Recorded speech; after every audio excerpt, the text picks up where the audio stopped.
Everybody talks about Abraham leaving, but nobody talks about what happened after he left. Because we love talking about obedience, but we don't like talking about what comes after it. When God called Abraham in Genesis chapter 12, Abraham obeyed. He left what was familiar, comfortable, safe, and everything he had always known. And a lot of people stop reading there because we assume obedience means things should get easier.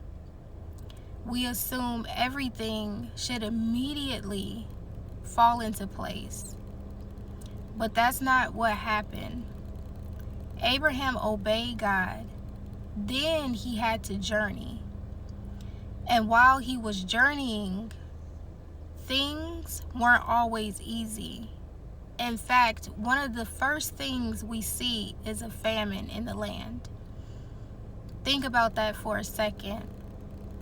God told Abraham to go. Abraham obeyed. Then a famine showed up.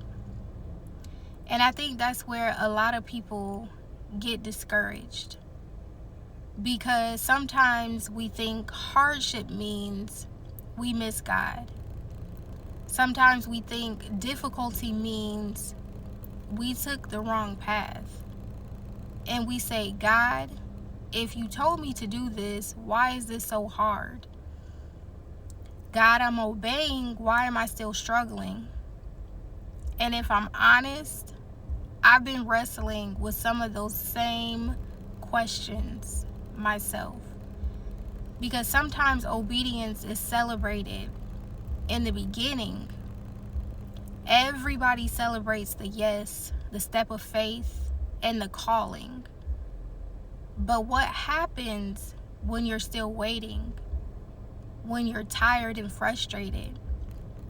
When you're doing what God told you to do and you still don't have all the answers? And you thought things would come together by now, but you're still walking and you're wondering how much longer. Because if I'm honest, I found myself asking God also, how much longer do I have to keep walking through this valley?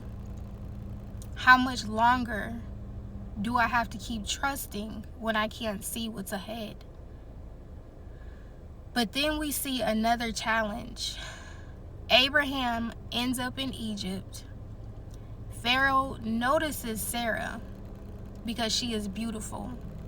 Suddenly, Abraham is dealing with another situation he never expected. And what stands out to me is that Abraham's journey wasn't smooth. It wasn't perfect. It wasn't easy. But God was still with him. Eventually, God confirms the land. God tells Abraham, this is the place. This is where you're supposed to be. But even then, Abraham continues to journey and dwell in tents. He continues living as a nomad. The promise had been given, but the fulfillment didn't happen overnight. And maybe that's where some of us are today. God has spoken. He has called us, given us directions, but we're still living in the in-between. We're still trusting Him one day at a time. And if that's you today, be encouraged.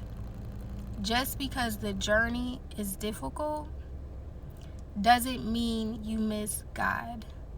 Sometimes the journey itself is part of the process. This is a journey to purpose.